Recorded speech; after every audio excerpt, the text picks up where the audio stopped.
Hi friends, ఎలా ఉన్నారు? IPL start అయిపోయింది ఫ్రెండ్స్.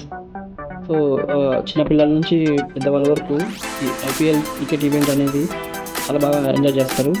బట్ నేను చెప్పేది ఏంటంటే, ఈ ఐపీఎల్ మ్యాచెస్లోనూ బెట్టింగ్ అనేది చాలా ఎక్కువ ఆడుతుంటారు ఫ్రెండ్స్. సో దయచేసి ఈ బెట్టింగ్ జోలికి మాత్రం వెళ్ళకండి ఫ్రెండ్స్.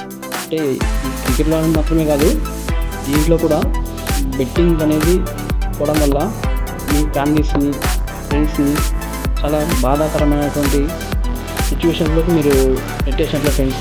ఈ బెట్టింగ్ జరుగుతుంది, ఇందులోన సక్సెస్ రేట్ అనేది చాలా అంటే చాలా తక్కువగా ఉంటుంది ఫ్రెండ్స్. ఇప్పుడు 1 or 2 మెంబర్స్ సక్సెస్ అయ్యారు అనేసి మీరు బెట్టింగ్స్ వెళ్ళడం వల్ల చాలా కుటుంబాలు అవుతారు. కానీ ఒక టైంలో ప్రాణాలు తీసుకునేందుకు వెళ్తారు ఫ్రెండ్స్. మనం డైలీ న్యూస్ పేపర్లో చూస్తూనే ఉన్నాం, ఈ బెట్టింగ్స్ వాళ్ళని బలి తీసుకొని వీళ్ళని బలి తీసుకొని. సో దయచేసి నేను చెప్పేది ఏంటంటే, వెళ్ళకండి. ఐపీఎల్ మ్యాచెస్ చూడండి ఫ్రెండ్స్, బాగా ఎంజాయ్ చేయండి, చూడండి. పాల్గొనైతే 1-2 మ్యాచెస్కి డైరెక్ట్గా వెళ్ళి లైవ్లో అటెండ్ అవ్వండి, ఎంజాయ్ చేయండి.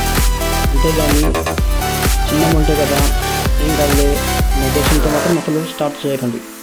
ఇది బెట్టింగ్ ఎలా ఉంటుందంటే, చిన్న అమౌంట్తో స్టార్ట్ అవుతుంది, పెద్ద అమౌంట్ వరకు అప్పుల పాలయ్యి చాలా సిచ్యువేషన్ క్రిటికల్గా అయ్యే సిచ్యువేషన్ వరకు ఉంటుంది ఫ్రెండ్స్. సో ఒక్కసారి దానికి రైట్ అయినామంటే బయటికి రావడానికి చాలా కష్టం ఫ్రెండ్స్. సో స్టార్ట్ చేయకండి. అలా స్టార్ట్ చేసినా కూడా ఒకసారి మీ ఫ్యామిలీ గురించి, మీ ఫ్రెండ్స్ గురించి ఆలోచించి ఫస్ట్ వదిలేయండి ఫ్రెండ్స్. గవర్నమెంట్ కూడా దాదాపు 300 కంటే ఎక్కువగా వెబ్సైట్లను, ఈ బెట్టింగ్ యాప్స్లను బ్యాన్ చేసింది ఫ్రెండ్స్. కానీ ఆడేవాళ్ళు ఉన్నంత వరకు ఈ 1-2 యాప్స్ అనేది పుట్టుకొస్తూనే ఉంటాయి ఫ్రెండ్స్. సో ఫస్ట్ మీరు వెళ్ళకండి వాటి జోన్కి.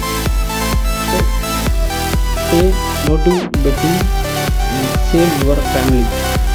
Thank you. Please subscribe my YouTube channel.